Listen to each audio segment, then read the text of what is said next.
Well, I finally went and saw it.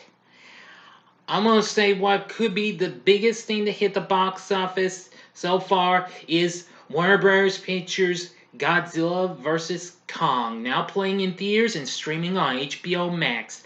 But is this new installment of the MonsterVerse a battle for all fans of both characters, or is it just a mismatch of the century? Find out right now in this spoiler free review. Big D's Entertainment Rankings and Reviews. So, greetings, my fellow YouTubers, and welcome to Big D's Entertainment Rankings and Reviews. My name is Doyle, better known to you as the Big D, and this time around I bring to you a review of the recently released monster flick Godzilla vs. Kong from Warner Brothers and Legendary. Now, it's the fourth film in Legendary's MonsterVerse after Godzilla King of the Monsters, and Kong Skull Island, which I have yet to review that, or in the first Godzilla. I've reviewed King of the Monsters, though, in a quickie review. Anyway, it's the fourth film in the MonsterVerse.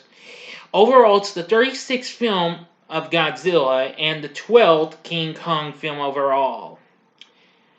And the fourth Godzilla film to be completely produced by a Hollywood studio, counting the TriStar movie that I know got mixed response and what have you. Anyway, the film stars Alexander Skarsgård, who I'm pretty sure everybody knows who that is. I know he's played Tarzan in The Legend of Tarzan, of course. I believe it's... Yeah, he's been in lots of other movies, too.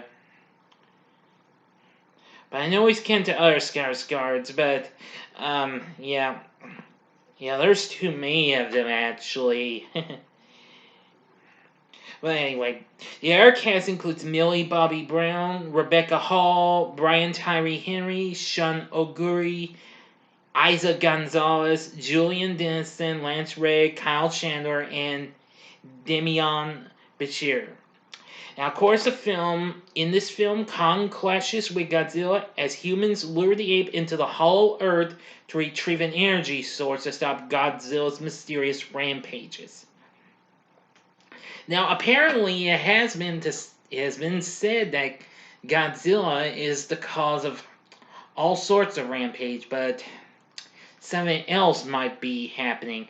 But, however, I will not give you any heads up. But I'm just giving you a tiny bit of what the story is, but no more, okay? So, anyway, I'm just going to give you my thoughts on this movie. Now, I will admit I like the directing Adam Wingard did for this movie. This was pretty cool. Let's see here. And the score by Tom Holkenborg was good too. Now, I will say I liked the visual effects and action sequences. Those were pretty good and what have you. I mean, the battle sequences between Godzilla and Kong were definitely really good, and including a new kind of fighter. But I'm not telling you who that is. You just gonna have to go see the movie and find out. Now, the cast was kind of hit or miss and what have you. Now, I liked Alexander Skarsgård's performance as Dr. Nathan Lind, a geologist and chief cartographer who works closely with Kong and charts the mission into the hollow earth.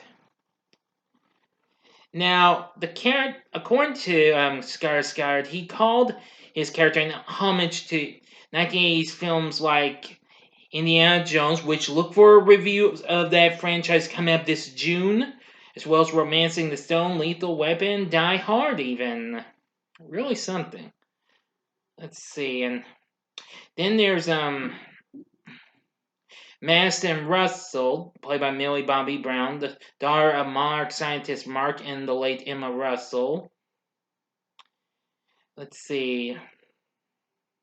Rebecca Hall is Dr. Eileen Andrews, a marked anthropological linguist, an adoptive mother to a young girl who I'll get to in a little bit. Now, I will say she's pretty good. She's, according to Rebecca Hall plays her, she describes this character as the Jane Goodall of Kong. Really something.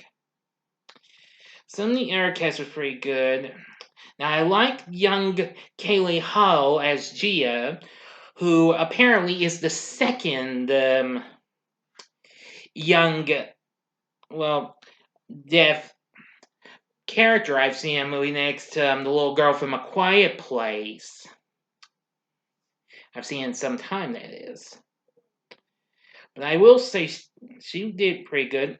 The rest of the cast wasn't too bad, but like I said, they were kind of hit or miss in why. I know critics have complained about the brought criticism toward the characters and what have you. But overall, I do like some of the characters and their performances. The story's not too bad, but the visual effects and action sequences were pretty good though.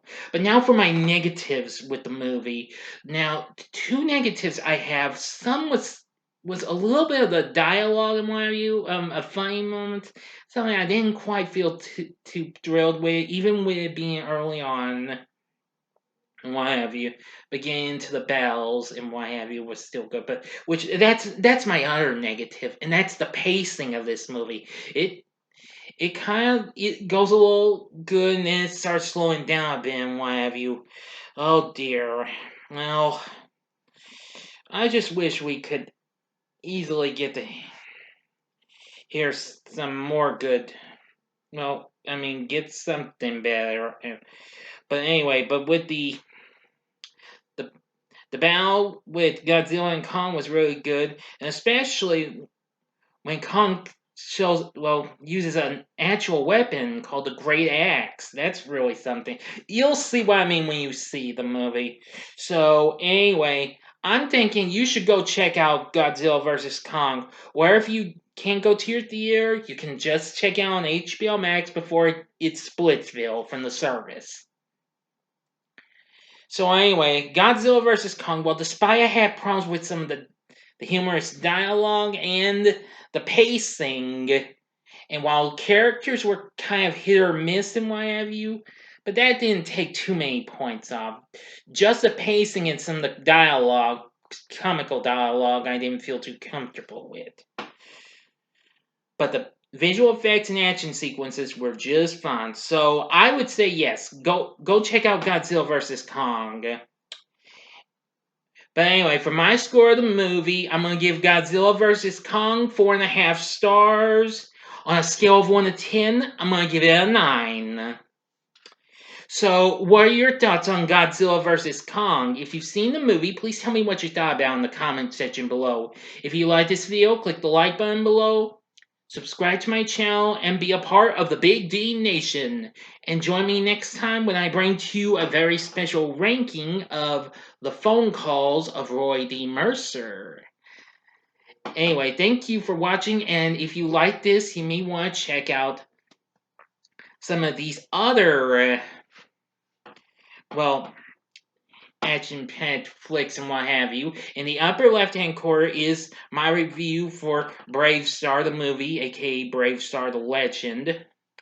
Or go to the upper right-hand corner for my review of Kung Fu Panda 3, or if you just want another recent theatrical movie, go to the bottom left-hand corner for my recent review of Nobody, which really did pretty well.